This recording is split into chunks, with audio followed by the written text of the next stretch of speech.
You have something special. You have greatness in you. One of the things that really inspired me is something I read by Dr. Howard Thurman, who was a mentor of Dr. Martin Luther King Jr. and Albert Schweitzer and Mahatma Gandhi. And Dr. Howard Thurman said, the ideal situation for a man or woman to die is to have family members praying with them as they cross over.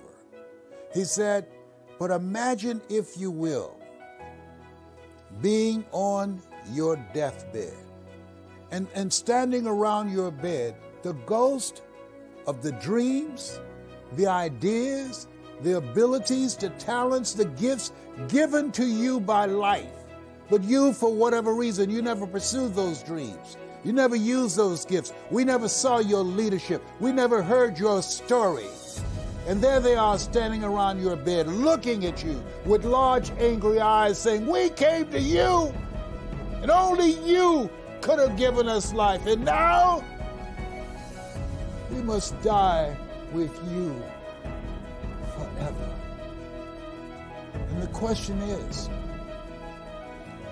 if you died today, what dreams, what talents, what music, what books, what leadership, what ideas, what inventions will die with you? Miles Monroe said, the wealthiest place on the planet is not in the Far East where they have oil in the ground. It's not in South Africa where they have diamond mines. No. He said, the wealthiest place on the planet is the cemetery.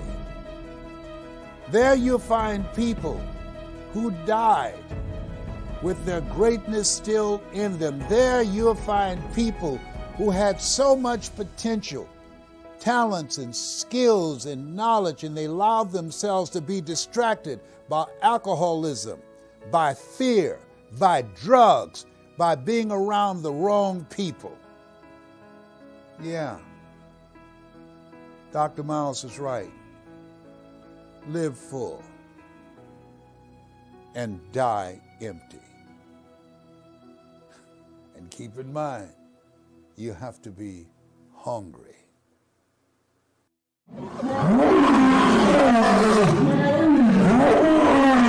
You've got to be hungry. That's good. Hello, sir. How are you? I'm great now that I'm in the presence of greatness up in here, up in here.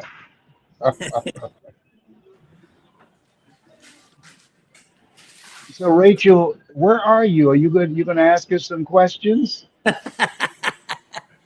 Do Okay, Maurice. First of all, I just want to congratulate you on the work that you have done and what you're now doing in this space, dealing with mental health. And the reason for us sharing some time together, as you're aware, what are you doing? Oh, there she is.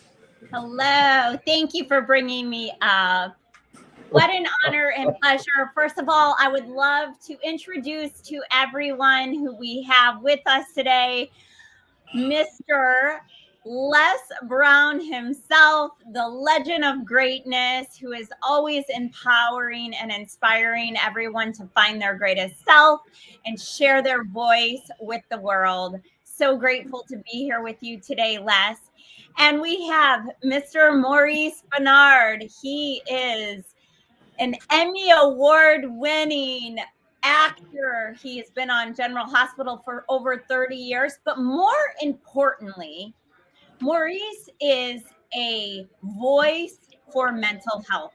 He has an incredible podcast called State of Mind, and he speaks on stages all over to empower and encourage people to bring awareness to the mental health space. So such an honor and pleasure to have both of you with us today here on this live stream.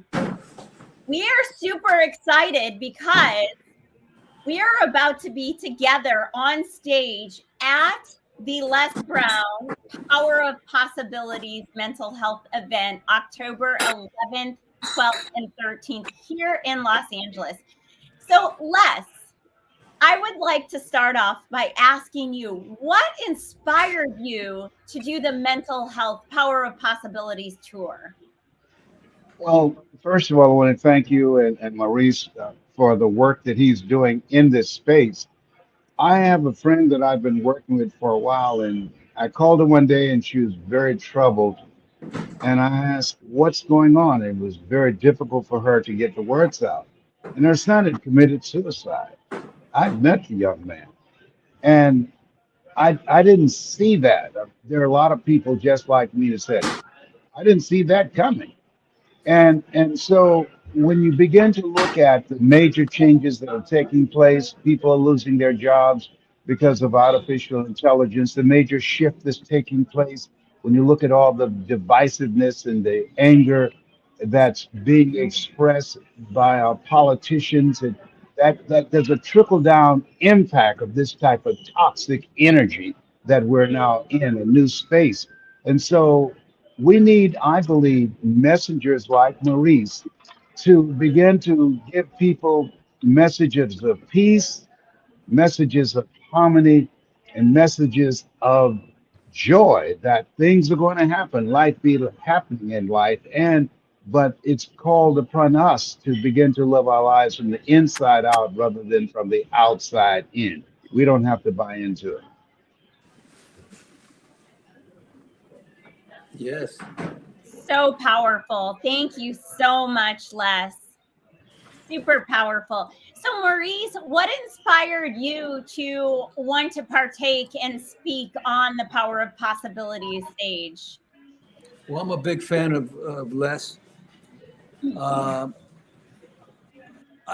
I heard maybe just the half a speech, and I already knew that his voice is incredible. And that's, I mean, what he does. I want to be like him when I grow up. And I'm not joking. It's like all the stuff that he does with the videos and everything. That's kind of, I do everything myself. And I'm at a point where I know that I'm helping people by sharing. I'm a storyteller. That's what I do. But I wanna even get better, and so I can reach more people. I love that, Maurice. You are amazing, and you are in front of the king of storytelling. There is no one on this planet that teaches how to tell stories better than Mr. I agree. Brown. I agree. Well, I admire Maurice and the work that he's done, but here's what we're going to accomplish with this Power of Possibility tool. Help people to get the tools, one, to develop mental resiliency. My favorite book says, think it not strange that you face the fiery furnaces of this world. You will, not you might. You will have tribulations. The next thing is to elevate their skills. All of us are one skill set from creating a new life for ourselves. Artificial intelligence will replace over 325 million jobs. So this is the time that people have to be in an ongoing process to do what Peter Drucker said, to unlearn, to learn, and relearn. Many people are failing, not because they don't have the ability to succeed, but because they're using old keys trying to open up new doors of opportunity. And the third thing, which is most important, is to create communities of collaborative, achievement driven, supported relationships. Harvard University did a study, it's called a reference group, a 75-year study. And they wanted to know what was it that 1% of the people who are successful, what is it that they have in common? And what they found that their community, being in a community of like minded people who had goals and dreams and values that are going in the same direction that they're going. The Academy Award winner, Sidney Poitier, he wrote a book called The Measure of a Man. And in there, he said something that I really admired. He said, when you go for a walk with someone, something happens without being spoken. Either you adjust to their pace or they adjust to your pace. And so people have to ask themselves the question when they look at their relationships, whose pace have I adjusted to? So we're going to teach people how to create what we call OQP, only quality people in their life. Wow, I absolutely love that. It's going to be so powerful. I am such an advocate about raising awareness and bringing light to the different tools and modalities that can help people to achieve their resiliency, to achieve their greatness. So important that we're bringing awareness to this topic and giving people actionable tools that they can go home and start implementing daily to not only help with their mental health, but their overall life. I love that research study from Harvard. I too have done many research studies in the space of mental health and addiction. We know from multiple research studies, including one at Harvard University, that 90% of our success and 90% of our failure are due to the relationships we have in our life, which leads to what kind of community you are in. So, such a powerful thing, Les. I absolutely love that. Maurice, I would love to hear from you. You have had some struggles of your own with mental health, but yet you show up on television for over 30 years as a legend. And now you're standing up and speaking out about mental health, and you are doing an extraordinary job of raising awareness and giving people hope. So tell us, what inspired you to finally say, you know what, I have had my own struggles, and it's time for me as a public figure who is known as one of America's heartthrob to really share your story and inspire others who have also struggled in mental health? What was that one mark that said, enough is enough, I'm going to speak out? Well, I'll tell you two stories. I was 21 years old. I was put into a mental institution. I had my 22nd birthday in that mental institution.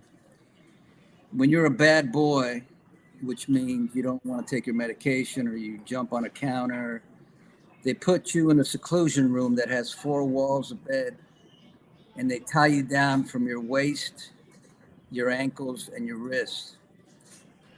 And all I wanted to do was get out. And I couldn't because I was tied down. And I finally got to a latch on the wall, it was about this long. And I put it to my wrist. And then I prayed to God. I said, God, help me. Why are you doing this to me? Why are you doing this to me? And I opened my eyes and I took the latch, I broke it in half and made it into a cross. And that day, I knew there was a reason why I was going through this, even though I was in so much pain and everything. And the reason is because I feel that God has me suffer still to help other people from not suffering and to prevent that. And the reason that I started talking about being mentally ill was because when I started General Hospital, a lot of people told me, don't talk about being bipolar because you'll never get a job, because people will think you're going to go crazy on the set. So I did this little article just to do it, and I talked about what happened to me a little bit. And this little boy wrote me back and he said, I read that article that you wrote or that somebody wrote, and it helped me through my brother's suicide. And that day I said, I'm going to help people, and I'm going to talk about it. And that's what I've done for the last 32 years. Wow. So powerful. Well, I And know. and I just want to say congratulations to you for sharing that. There are people, you know, Henry David Thoreau said that most men and women go through life in quiet desperation. And I remember reading a book called Why I'm Afraid to Tell You Who I Am Because You Might Not Like Me, and that's all I've got. I have a son who suffers from bipolar schizophrenia, and my twin brother that I'm now his caregiver. He's a Vietnam veteran. He suffers from PTSD. He did 2 tours in Vietnam and the Persian Gulf. He was wounded for our flag. And I'm his caregiver. And most people have no idea. Caregiving is Woo. very, very challenging. And so when we look at where we are right now, and with all the disruptions that are taking place, mental resiliency, having the mindset that we are built for this, that we were chosen out of 400 million sperm, that you are a masterpiece because you're a piece of the master. And that ask for help, not because you're weak, but because you want to remain strong. And ask for help and don't stop until you get it. So, through this process, through the power of possibilities, we're inviting people to join us October the 11th, 12th, and 13th at the Marriott, the Airport Marriott on Century Boulevard. And this is going to be an experience with a variety of people building strategic relationships, getting the tools that will allow us to be able to navigate this turbulent place where we are and how to maintain sanity in an insane world. Absolutely. Very true. Love that. Thank you so much both for your time today. This was such an honor and pleasure. I cannot wait to see everyone together in person October 11th to the 13th. Please do not hesitate to reach out if you have any questions. Go to the Power of Possibilities tour. I think Ava, we can maybe put that up on the screen. We'll also tag it in this live. Be sure to get your tickets as soon as you possibly can. You do not want to miss out on this life-changing opportunity. Les, Maurice, thank you so much for your time tonight. It was such an honor and pleasure. Yes, Maurice, I'm looking forward to give you a big bear hug, my brother. Yeah, man. I think you and I are gonna connect really good. Without question. Thank you so much. Bye All for right. now. Thank you. Thank you.